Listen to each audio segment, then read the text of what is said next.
kepada Allah Subhanahu wa taala karena atas rahmat karunia dan ridhonya pada hari yang berbahagia ini kita dapat berkumpul di tempat yang mulia dalam rangka memperingati Isra Mi'raj Nabi besar Muhammad SAW. Apapun yang terbayang, salam dari kita yang terbaik dari Allah Subhanahu wa taala. Demikian yang dapat saya sampaikan. Sekali lagi, mari sama-sama kita simak apa yang diberikan oleh Pak Ustadz. Terima kasih atas segala perhatian dan mohon maaf apabila ada kesalahan kehilafan dalam pelaksanaan kegiatan ini, dan rekan-rekan sekalian juga dapat menyimak baiknya dari kegiatan hari ini.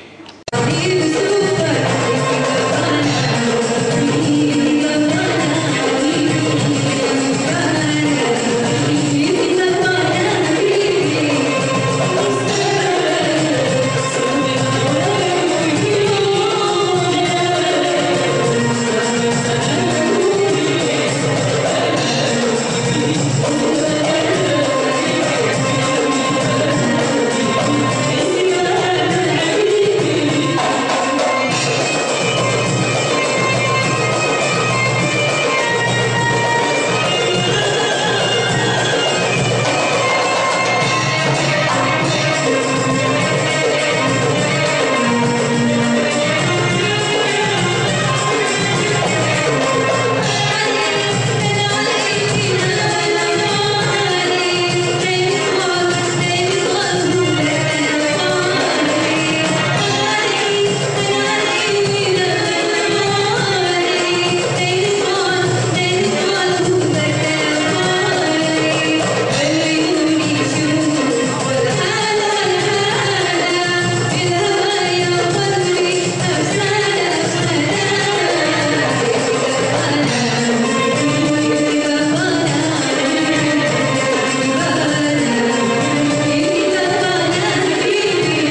ayat Quran. Jadi kalau kita mau dianggap sebagai hamba Allah, bukan cuma sekedar ngaku. Kalau ngaku-ngaku doang sudah tadi gampang. Saya juga nggak tahu, saya di sini saya dari perawat. Saya juga anggota DPR RI Komisi 3 bagian hukum. Itu pengakuan saya. Terserah kalau mau dia kakak nggak penting lagi. Lagi pas saya ngaku-ngaku doang apa susahnya. Tapi kalau saya diaku nggak sama pimpinan DPR, kalau saya DPR ya kakak orang saya nggak punya SK. Artinya ngaku doang gampang lah. Yang susah kan diakui. Nah kalau pengen diakui sebagai hamba Allah, harus ada kriteria itu, dan Allah yang buat kriteria, bukan saya. Surah Al-Baqarah itu. Saya bisa terjemahin ini ayat kelamaan, kalau saya terjemahin kapan selesai ini ceramah. Wajahnya udah lelah semua saya lihat. Enak nyanyi kali ya daripada dengan ceramah. Iya pastilah. Dengan ceramah kalau dipikirin kan pusing juga otaknya. Tapi kalau pakai hati, sama nggak pusing Pak. Pakai hati dengarnya. Jadi kata Allah, walakinnal birra, akan tetapi kebaktian itu, orang-orang benar itu, orang-orang baik itu adalah pertama, man amana billahi wal yawmil akhir wal malaikati wal kitabi wan nabiyyin. Orang-orang yang beriman kepada Allah, iman hari akhir, iman kepada malaikat, kepada nabi, kepada kitab. Yang terakhir yang keenam tidak ada di ayat ini tapi ada di hadis mutawatir. Ini yang kemudian dirumuskan menjadi prinsip keimanan yang namanya rukun iman. Artinya yang pertama orang benar itu adalah menerima dan meyakini prinsip-prinsip keimanan. Jadi bukan cuma sekedar percaya, tapi meyakini. Apa itu yakin? Halo, apa itu yakin? Percaya? Oh, jawabannya gampang memang. Apa itu yakin? Percaya. Kita bisa bedain nggak yakin sama percaya? Ketika saya bilang, kamu percaya sama dia? Percaya, cuman gue nggak yakin. Ayo. Beda. Nanti percaya nggak omongan dia tadi itu? Percaya sih, cuma gue nggak yakin. Berarti yakin mau percaya beda? Beda. Oh, urusan jawabnya sama. Beda. Kalau percaya itu apa-apa yang empirik kita bisa percaya, dan itu masih pada wilayah sini. Tapi kalau yakin itu sudah masuk pada wilayah sini, sudah mengkristal, itu namanya yakin. Bilal itu imannya sudah yakin. Jadi digebukin kayak apapun, yang gebukin pada capek dia sih nggak berubah. Orang di sini sudah mengkristal, menyatu dalam jiwanya. Itu yang diharapkan sesungguhnya iman kita. Bukan cuma iman kepada Allah, bukan cuma sekedar percaya Allah itu ada. Kalau kita percaya di bab Allah itu ada, Abu Jahal juga percaya. Tahu Abu Jahal? Abu Lahab, Abu Jahal, kalau bicara bahwa Tuhan itu ada, dia juga tahu, dia percaya. Dari mana saya tahunya? Quran meriwayatkan. Allah bilang, wa in sa'altum man khalaqas samawati wal arda yaqulunna Allah. Kalau kamu tanya kepada mereka orang yang menyembah patung berhala itu, tanya sama mereka, sesungguhnya siapa menciptakan langit dan bumi? Mereka pasti akan bilang, yang ciptain langit dan bumi itu Allah, bukan patung. Kenapa Jahal tuh nggak gebel-gebel amat jadi orang? Dia tahu itu patung rubuh aja nggak bisa bangun sendiri. Itu patung pakai hujanan nggak bisa ngambil payung. Ya, itu patung dibiarkan lalar juga nggak bisa menghalau. Ada patung nggak punya kemampuan, tapi kenapa mereka disembah? Ini yang disebutkan mereka adalah orang-orang jahil. Tahu yang benar itu mana, tapi dilakukan yang mana. Jadi kalau kita cuma sedar percaya Tuhan itu ada, cuma sebatas itu, apa bedanya juga kita dengan Abu Jahal sesungguhnya.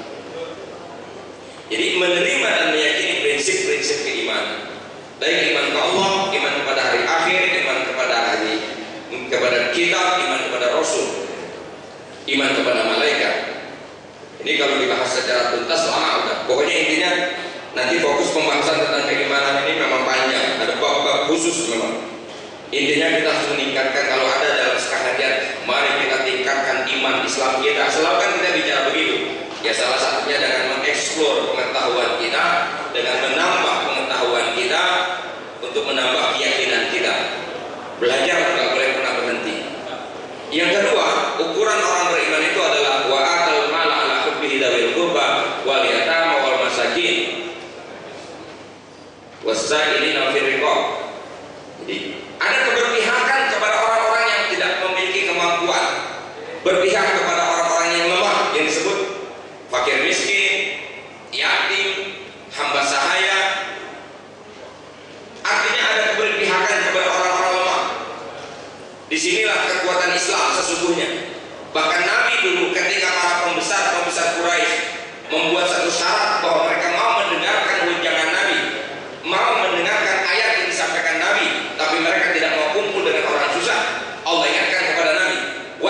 nafsaka ma'al ladzina yad'una rabbahum bil ghadati wal 'ashyi. Sabarlah kamu ya Muhammad, tetaplah kamu bersama orang-orang yang selalu ingat kepada Tuhan di pagi dan di sore hari, walaupun mereka orang-orang miskin. Jangan menturutkan kemauan orang-orang yang katanya punya kekayaan dan punya pangkat itu hanya sekedar mendengarkan mereka dan kemauan mereka. Jangan sampai kau diatur mereka, tapi kumpullah bersama orang-orang miskin. Mereka adalah orang-orang yang selalu ingat kepada Allah. Artinya di sini ayat ukuran mukmin yang baik adalah mukmin yang memiliki sensitivitas, memiliki kepedulian, memiliki empati kepada orang-orang yang tidak beruntung. Makanya mohon maaf, kalaupun Anda sholat malam tiap hari, tiap malam sholat jidat sampai pada hitam, rajin puasa Senin Kemis, badan sampai kurus kering, tapi nggak peduli sama tetangga, sama saudara, dengan lingkungan, mohon maaf. Ketika hal ini ditanyakan kepada Rasulullah tentang perilaku seorang perempuan yang model kayak begitu, Nabi menjawab, hiya fitnah. Orang kayak begitu tempatnya adalah di neraka. Na'udzubillah. Kenapa? Tidak memiliki empati dan sensitivitas kepada lingkungan. Tadi sholat mengajarkan kita untuk selalu berbagi kasih sayang, berbagi rahmat, berbagi keselamatan, membagi kebaikan buat siapa saja. Lalu yang ketiga, baru wa aqamas shalah wa ataz zakat. Taat dan patuh kepada hukum-hukum Allah. Baik hal ibadah yang kaitannya dengan Allah, di sini disebut dengan kalimat sholat, dan ibadah yang berkait dengan sesama manusia, di sini disebut dengan kalimat zakat. Artinya apapun hukum dan ketetapan Allah, dia orang yang beriman itu, orang yang mengaku hamba Allah itu pasti akan melaksanakannya dengan sungguh-sungguh. Yang keempat, ciri yang keempat orang beriman itu adalah orang yang benar itu adalah hamba Allah yang baik itu adalah parameternya adalah wal mufuna bi ahdihim idza ahadu. Kalau bahasa ilmiahnya disebut dengan profesional dalam hidup. Ini gara-gara pimpinan sudah keluar, nampaknya pasukan di belakang sudah mulai ricuh.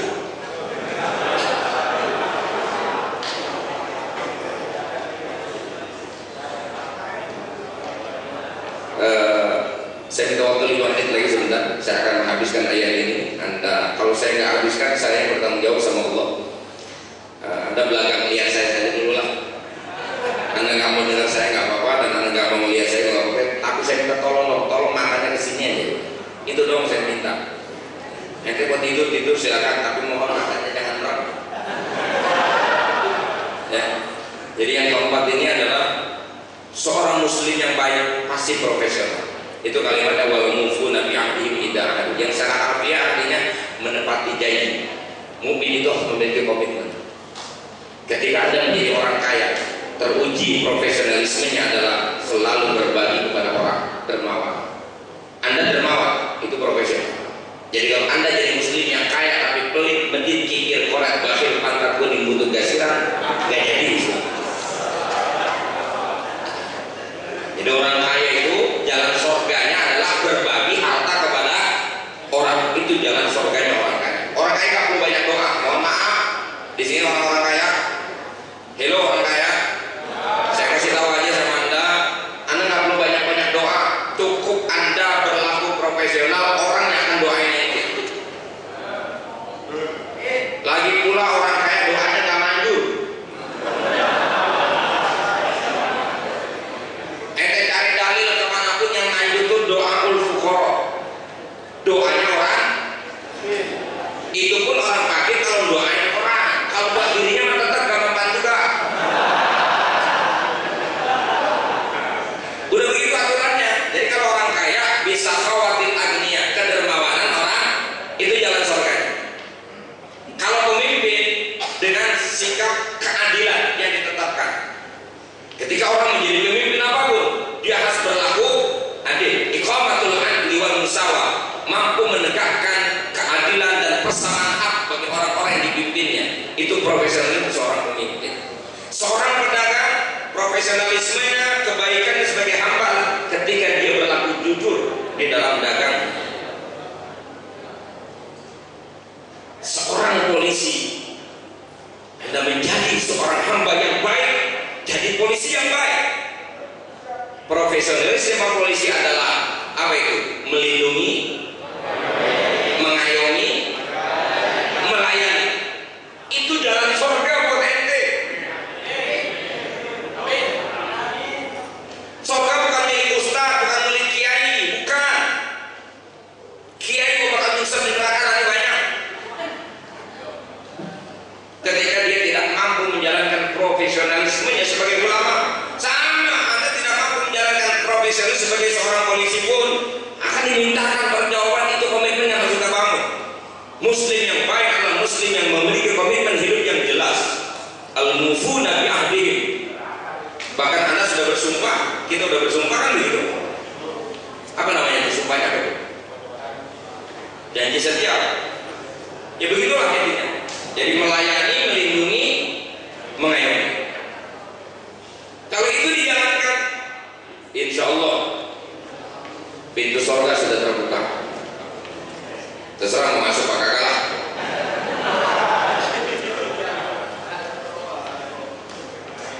Termasuk ustadz, kiai pun dituntut profesionalismenya. Nih, seorang kiai, seorang ustadz, seorang ulama, dosen, intelektual, profesionalismenya adalah mencerdaskan umat, mencerdaskan bangsa. Itu profesionalismenya. Nggak perlu lagi dia nanya tentang berapa dia harus dibayar, nggak boleh. Bicara tugas dan kewajiban di situ.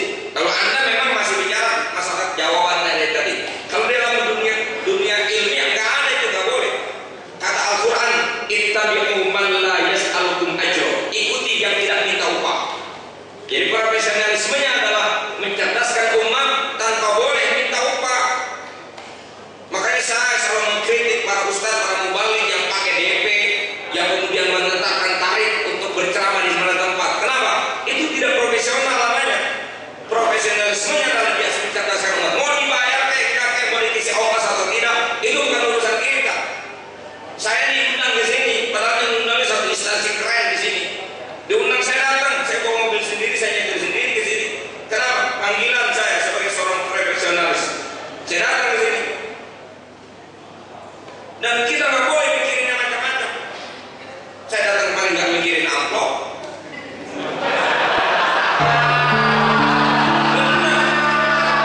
Saya nggak mikirin itu. Tanya yang undang saya. Saya nggak mikirin amplop. Saya bilang isinya. Sama isinya saya nggak mikirin. Saya nggak mikirin begituan. Yang saya mikirin ketika saya datang kemarin, apa yang harus saya sampaikan? Bagaimana cara